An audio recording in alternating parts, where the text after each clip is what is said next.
table of manners dapat ng isang Kristiyano, the kingdom etiquette, na meron dapat ang isang Kristiyano para makadating ka dito sa kingdom na ito, para makabahagi ka dito sa kingdom na ito. Mga kapatid, you must give glory to Him alone. Sa Kanya lang. Focus your eyes on Jesus, the author, the perfecter of your faith.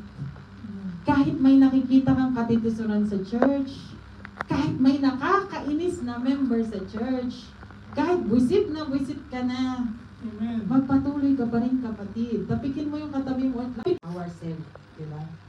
Kapag may kababaang loob ka, di ba? Ano yung lagi kong sinasabi sa inyo pag may kinaiinisan kayo sa iglesia ito? Ikaw yung may pangunawa, ikaw yung umunawa. Amen. Kasi pinagaling ka na eh, di ba?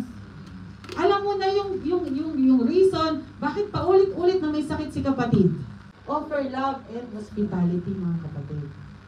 Sa paanong paraan natin na-offer yung love natin?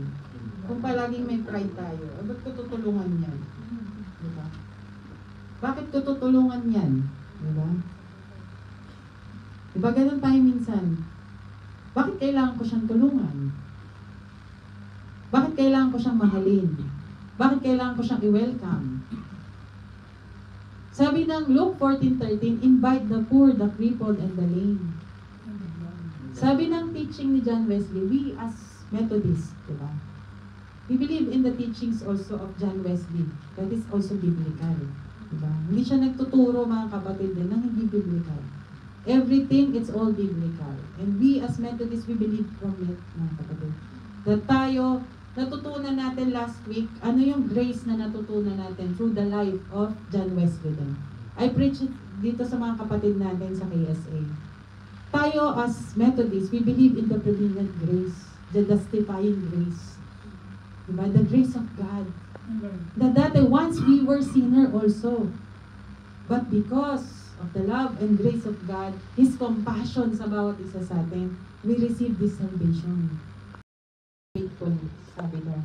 Sabi nga ng Panginoong Diyos, masama bang magpagaling on the Sabbath day? Na parang sinasabi nila na, gagawa lang ako ng mabuti kapag Sabbath day. Kasi hindi ako gagawa nito kasi pahinga ko to. Diba? O gagawa lang ako ng mabuti kasi Friday, pupunta ako sa Panginoong Diyos. Ganito ba tayo, mga kapatid?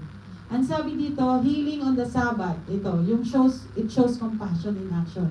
And sabi ng Hebrews 13:6, do not forget to do good and share with others. Ayan. So as I end, mag-reflect tayo in our character, mga kapatid.